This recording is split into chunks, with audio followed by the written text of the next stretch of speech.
கூட்டி உண்மை விளக்கம் என்கிற நூலிலே 9 பாடல்கள் இதுவரை நாம் சிந்தித்திருக்கிறோம். அந்த 9 பாடல்களிலே முதலாவதாக அமைய பெற்றது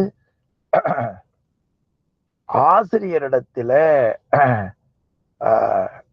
ஐயமாக சில வினாகள் கேட்ட பாடல். பிறகு அந்த வினா என்ன என்பது, அந்த வினாவுக்கு விடை கூறுகிறேன், கவனமாக கேள் என்று 3 பாடல்கள் அமைந்து விட்டன. தொடர்ந்து 4, 5, 6, 7, 8, 9 6 பாடல்களில ஆன்ம தத்துவத்தில் 24 5 பூதங்களை பற்றி உண்மை விளக்க ஆசிரியர் விரிவாக காட்டினார். அதிலே பூதங்கள் எவை, அதனுடைய வடிவம், அதனுடைய நிறம், அந்த பூதங்களுக்கு சொல்லக்கூடிய பீஜ எழுத்துக்கள், பூதங்களை குறிக்கக்கூடிய குறிகள், அந்த ஐம்பூதங்களுக்கு இருக்கிற அதிதெய்வம், ஐம்பூதங்களினுடைய குணம், ஐம்பூதங்களினுடைய செயல்பாடு, இவைகளையெல்லாம் அழகாக காட்டினார். பூதங்கள் எவை, பூதங்களின் வடிவம் என்ன, ஐம்பூதங்களின் நிறம், ஐம்பூதங்களின் பீஜ எழுத்து, ஐம்பூதங்களினுடைய குறி, ஐம்பூதங்களினுடைய அதிதெய்வம், தொடர்ந்து அந்த 5 பூதங்களும் என்ன குணங்களை உடையன, 5 பூதங்களினுடைய குணமும் தொழிலும் என்பதாக நமக்கு ஆசிரியர் ஏறத்தாழ 7 செய்திகளை 6 பாடல்களிலே மிக அருமையாக நமக்கு கொடுத்திருப்பதை சிந்தித்தோம். இன்று சிந்திக்க வேண்டிய பாடல் 10வது திருப்பாடல். உள்ளபடி மாபூதம் ஓதினோம். ஆமா, ஆசிரியர் நான் இதுவரைக்கும் என்ன சொன்னேன் என்பதை தொகுத்து சொல்லுகிறார். உந்தனக்கும் கள்ளமிகும் ஐம்புலனும் கட்டுரைக்கில் மெல்லவே ஓசை பரிசம் உருவம் சுவை நாற்றம் ஆசை தரும் ஐம்புலனே ஆம். உள்ளபடி மாபூதம் ஓதினோம் உந்தனக்கு. இந்த உந்தனக்கு என்பது ஆசிரியருக்கும் மாணவருக்கும் உரையாடல் மூலமாக இந்த நூல் அமைந்திருக்கிறது. மாணாக்கர் தான் ஆசிரியரிடத்திலே கேள்வி கேட்டார். 6 தத்துவம் ஏது என்ற கேள்விக்கு உள்ளபடி இத்தை உரைக்க கேள் என்று காட்டினார். உள்ளபடி இத்தை உரைக்க கேள் உந்தனக்கு என்று 3வது பாடல்ல காட்டினார். அந்த உந்தனக்கு என்பதை 10வது பாடலிலேயும் ஆசிரியர் காட்டியிருக்கிறார். உந்தனக்கு அந்த சொல்லத்துக்கு மேல போட்டுக்குங்க. இதே 4வது பாடல், உந்தனக்கு உள்ளபடி இத்தை உரைக்க கேள். இங்க உள்ளபடி, உந்தனக்கு உள்ளபடி மாபூதம் ஓதினோம். அந்த உள்ளபடி சொல் எது என்றால் 3வது பாடல்ல காட்டினார். ஆகமங்களில் சொன்ன அடைவிலே வள்ளல் அருளால் அன்று வாய் மலர்ந்தது உந்தனக்கு உள்ளபடி மாபூதம் ஓதினோம். எதிலே உள்ளபடி? ஆகமங்களில உள்ளபடி உந்தனக்கு மாபூதம் ஓதினோம். ஐம்பெரும் பூதங்கள் ஐம்பூதங்கள் பற்றிய செய்திகளை நாம் உனக்கு கூறினோம். இனி 5 பூதங்களுக்கு அடுத்ததாக இருப்பது 5 புலன்கள். அவை என்ன செய்யும் தெரியுமா? கள்ளமிகும் ஐம்புலன், நம்முடைய மனதை தீய வழிகளிலே வினைக்கு தக்கவாறு இழுத்து செல்லக்கூடிய ஐம்புலன்கள். ஆமா, பொதுவா ஒருத்தரை பத்தி சொல்லுகிற பொழுது அவர் நல்லவராய் இருந்தால் அந்த பெரியவரையா கேட்குறீங்க அப்படி சொல்லுவாங்க. கொஞ்சம் நாட்டு மக்களிடத்துல நல்ல பேர் வாங்கலைங்க, அந்த திருட்டு பையனையா கேட்குறீங்க அப்படி சொல்லுவாங்க. அப்ப அந்த பொருளை எச்சரிக்கையா பயன்படுத்தணும் என்பதற்காக நாட்டு மக்களிடத்துல இருக்கிறதை பார்க்கிறோம். அது போல ஆசிரியர் அருமையாக காட்டுகிறார். இந்த ஐம்புலனை பற்றி நான் சொல்ல போகிறேன். அவர்கள் தான் உன்னுடைய மனதை தீய வழியில் இழுத்துச் செல்பவர்கள். கள்ள மிகும் ஐம்புலனும் கட்டுரைக்கில். ஆமா, அது உன்னுடைய மனதை தீய வழியிலே இழுத்துச் செல்வது.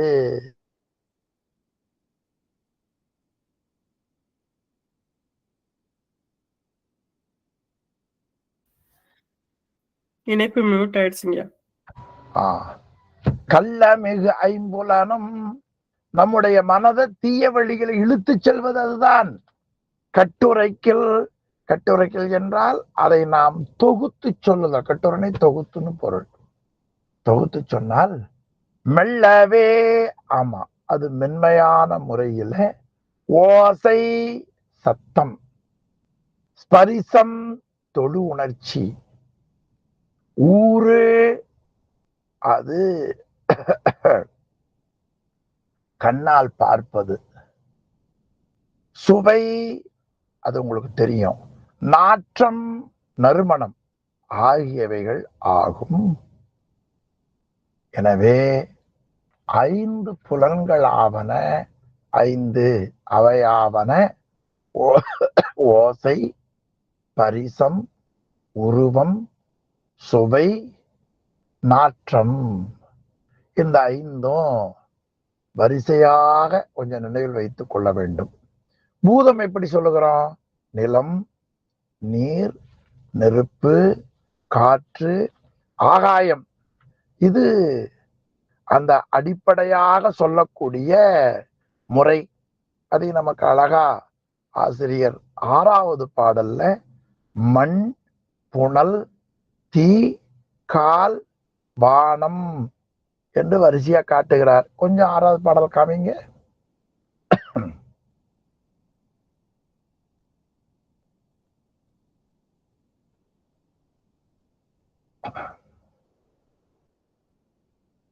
பாருங்க. மண் 1, புனல் 2, தீ 3, கால் காற்று, வானம் 5. அதே முறையில இந்த 5ஐ ஞாபகம் வைத்துக் கொள்ளணும். 5 புலன்கள் என்று சொல்லுகிற பொழுது ஓசை, பரிசம், உருவம், சுவை, நாற்றம் 10வது பாடல்ல காட்டுகிறார். அந்த கள்ளப்புலன் என்பது மாறி நின்று என்னை மயக்கிடும் பஞ்சப்புலன் என்று சொல்லுகிறார். மாணிக்க வாசகர் புலன்களை வஞ்சப்புலன் என்று கூறுகிறார். இங்கே கள்ளப்புலன்கிறார். திருமந்திரத்துல கூட உள்ளம் பெருங்கோயில், ஊனுடம்பு ஆலயம், வள்ளல் பிரானார்க்கு வாய் கோபுரவாசல், தெள்ளத் தெளிந்தார்க்கு சீவன் சிவலிங்கம், கள்ளப்புலனைந்தும் காளாமணி விளக்கு. கள்ளப்புலன் ஆக புலன்களை சொல்லுகிற பொழுது திருமுறைகளிலே அவை நமக்கு நன்மையை பெறுவதற்கு மறுதலையாக செயல்படுவதை ரொம்ப அழகாக எச்சரிக்கையாக காட்டுகிறார்கள். அந்த முறையில் 10வது பாடலிலே மாணவனே, இதுவரை உனக்கு ஆகமங்களிலே சொல்லப்பட்ட 5 பூதங்களை பற்றி நாம் விரிவாக கூறினோம். 5 பூதங்கள் எவை? அவற்றினுடைய வடிவம் என்ன? அவற்றின் இடம் என்ன? அவர் எழுத்தென்ன? குறி என்ன? ஆதிதெய்வம் என்ன? குணம் என்ன என்பதை நாம் கூறினோம். பூதங்கள் நிலம், நீர், நெருப்பு, காற்று, ஆகாயம்.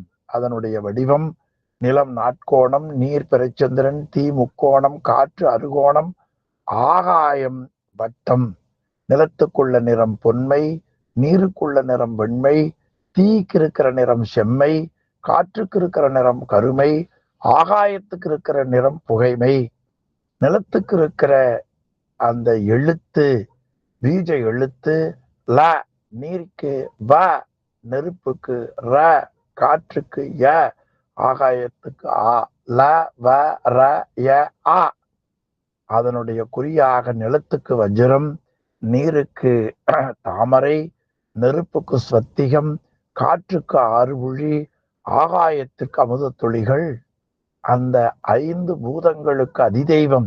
நிலத்துக்கு பிரம்மா, நீருக்கு திருமால், காற்றுக்கு நெருப்புக்கு உருத்திரன், காற்றுக்கு மகேஸ்வரன், ஆகாயத்துக்கு சதாசிவன். அந்த பூதங்களிலே நிலம் கடினமாயிருக்கும், தாங்கும். நீர் குளிரும், பதமாக்கும். நெருப்பு சுடும், ஒன்றுவிக்கும். காற்று எல்லாவற்றிலேயும் பறந்திருக்கும், திரட்டும். ஆகாயம் நிரந்தரமாய் அனைத்திற்கும் இடங்கொடுக்கும். இந்த முறையில் உன் தனக்கு உள்ளபடி மாபூதம் ஓதினோம். கள்ளமிகும் ஐம்புலனும் கட்டுரைக்கில். இந்த 5 புலன்களை நாம் தொகுத்து சொல்வதானால் ஓசை, பரிசம், உருவம், சுவை, நாற்றம் இவைதான் ஆசை தரும் ஐம்புலன். மனதுக்குள்ளே ஒரு விருப்பத்தை நமக்கு கொடுக்கிற வகையிலே அமைய பெற்றது இந்த 5 புலன்கள் ஆகும் என்று 10வது பாடல்ல ஆசிரியர் காட்டுகிறார்.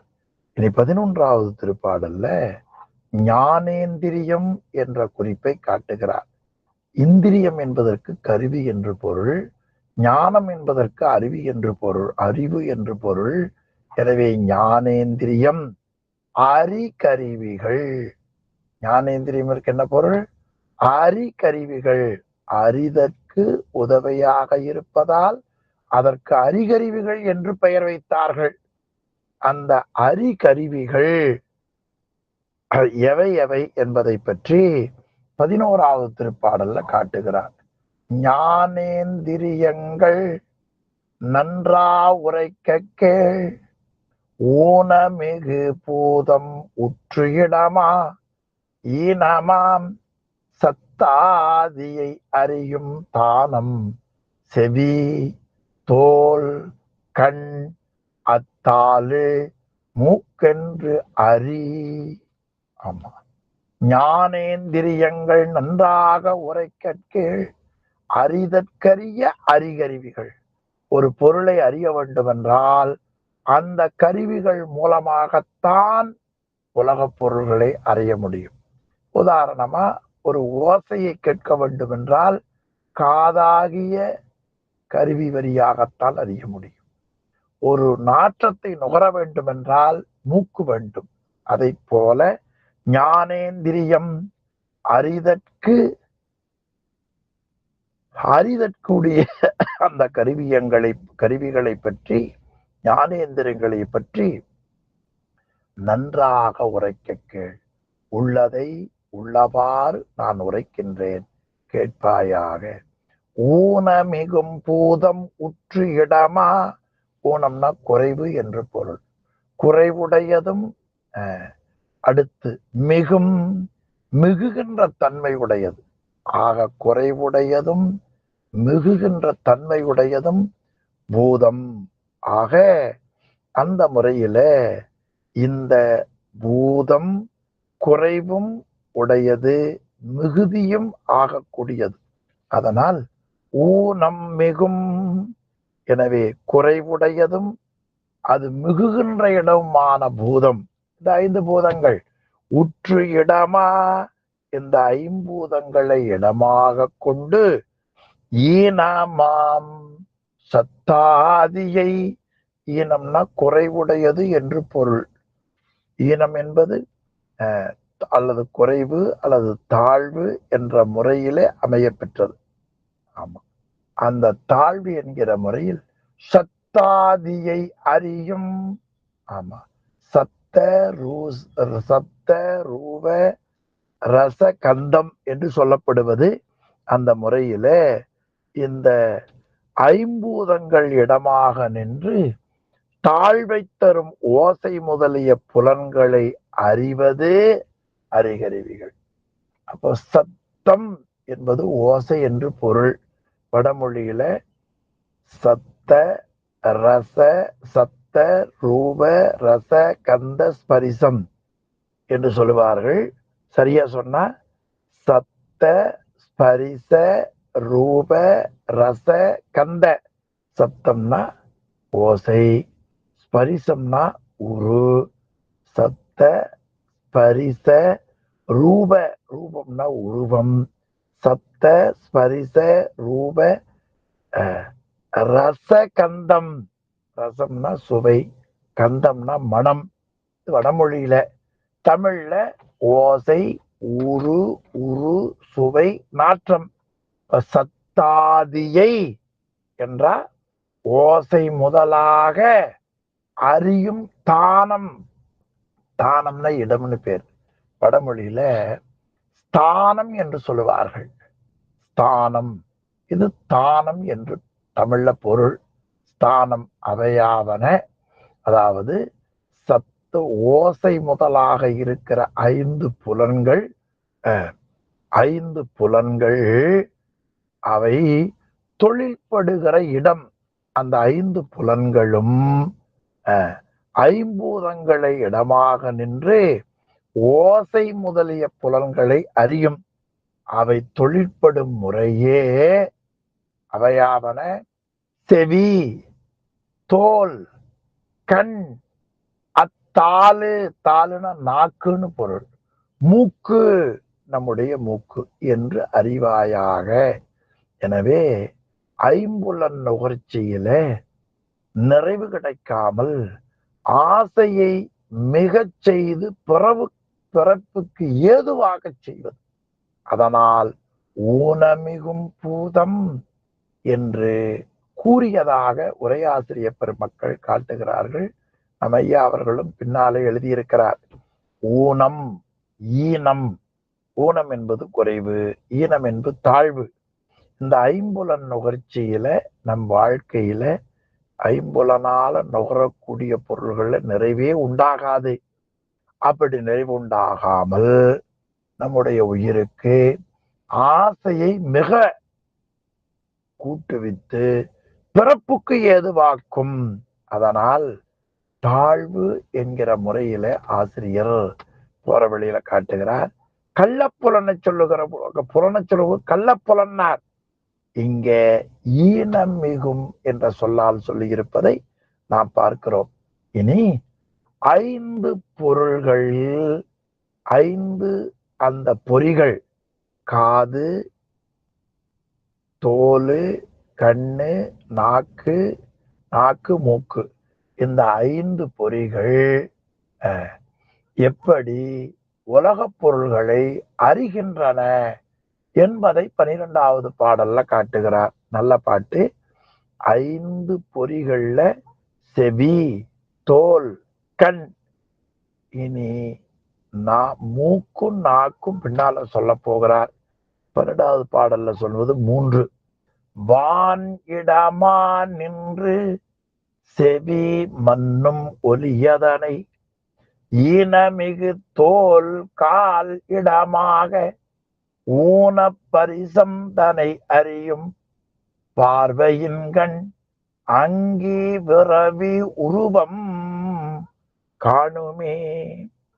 வான், வான் என்பது ஆகாயம். அந்த ஆகாயத்தை இடமாக கொண்டு நின்று, இடமாக கொண்டு செவி மன்னும் ஒலியதனை ஓசை அறியும். அப்போ ஓசையை கேட்கணும்னா வானிடமாக இருந்து ஓசை காதில் இடமாக கொண்டு ஓசை என்கிற புலன் நமக்கு வேலை செய்யும். அடுத்து ஈனமிகு தோல் கால் இடமா ஊன பரிசெந்தனை அறையும்.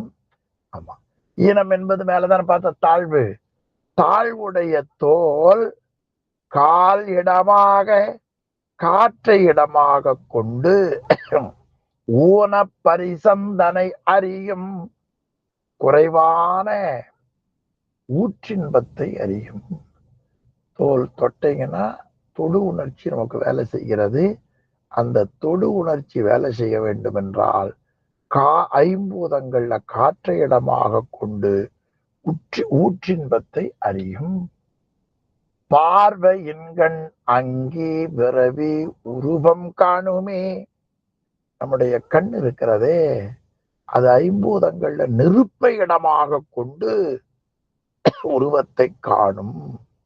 நெருப்பை இடமாக கொண்டு உருவத்தை காணும் என்று இந்த திருப்பால் ரொம்ப அருமையா காட்டுகிறார். அது நமக்கு ஞானாமிர்த மேற்கோள் அருமையா காட்டியிருக்கிறார் உரையாசிரியர். ஆமா, புன்புலவாரியை, ஈரு போர்வையை, வேரின் விளைவை, தசை பெருந்திரளை என்று உடலினுடைய அந்த ஈனத்தை காட்டுவதால் இங்க தோல் என்பது ஈனமிகு தோல் என்று மணவாசன் கடந்தார் காட்டுகிறார். இந்த ஈனமிகு தோல்குள்ள என்ன இருக்குன்னு ஞானாமிர்தம் காட்டுகிறது. திரை பெறும் சேக்கையை, புன்புலவாரியை, ஆமா, ஈரு போர்வையை, வேரின் விளைவையை, புலால் நிறைந்த கடல் போல இருப்பது, ஈரல் போர்வையாக இருப்பது, வியர்வைக்கு விளைநிலம், தசைக்கூட்டம் இந்த உடம்பு. அதனால் இந்த உடம்பை சொல்லுகிற பொழுது ஈனமிகு தோல், தோல் கால் இடமா ஊன பரிசெந்தனை அறியும், பார்வையின்கண் அங்கி பிறவி உருவம் காணுமே, கண் நெருப்பை இடமாக கொண்டு உருவத்தை காணும் என்று 12வது பாடல்ல அருமையா காட்டியிருக்கிறார். 13வது திருப்பாடல்ல 5 பொறிகளிலே எஞ்சி இருக்கிற 4 நாக்கு, மூக்கு ஆகியவைகள் அறியும் முறையை காட்டுகிறார். நன்றாக நீரிடமா நா ரதம் தான் அறியும், பொன்றா மனம் மூக்கு பூவிடமா நின்றறியும் என்று ஓதும் அன்றே இறை ஆகமம். ஆமா, நாக்கு என்ன செய்யும்னார்? நாக்கு நன்றாக நீர் இடமா ரதம் தான் அறியும்.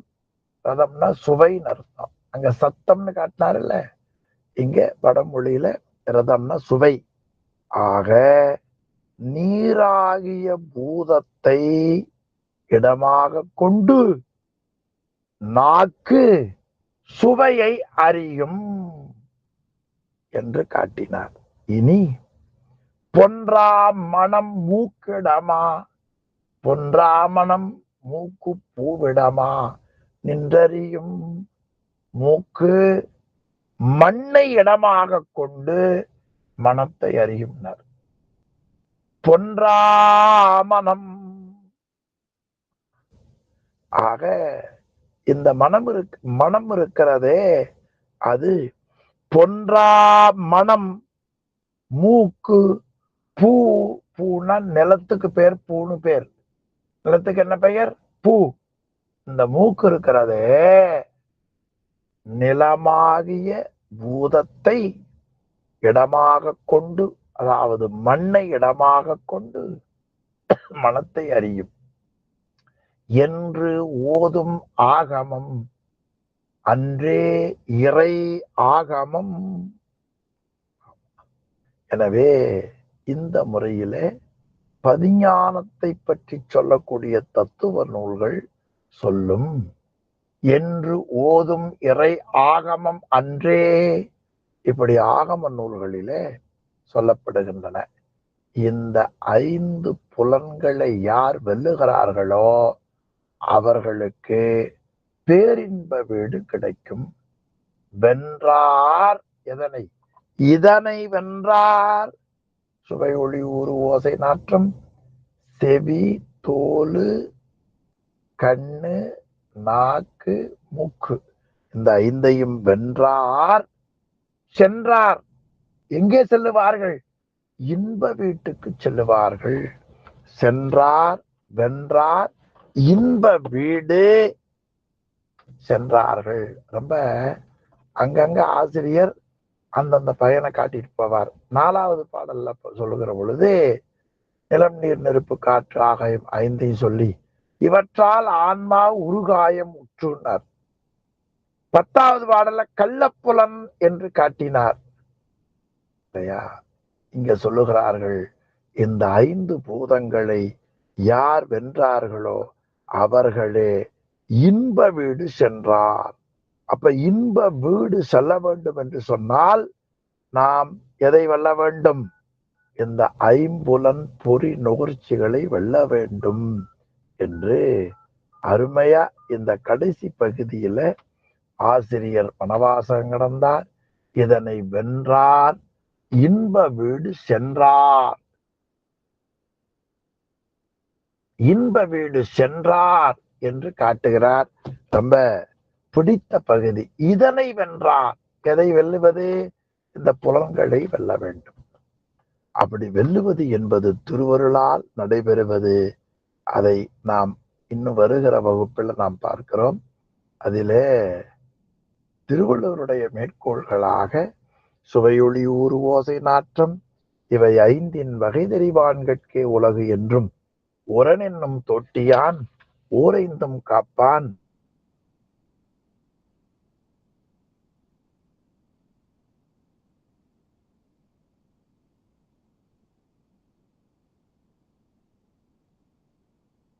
உரன் என்னும் தொட்டியான் ஊரைந்தும் காப்பான் வரன் என்னும் வைப்பிற்கோர் வித்து என்று திருவள்ளுவநாயனார் இந்த ஐந்து பூதம் புலன்களை பற்றி மிக விரிவாக காட்டியிருப்பதையும் உரையாசிரியர் காட்டுகிறார்.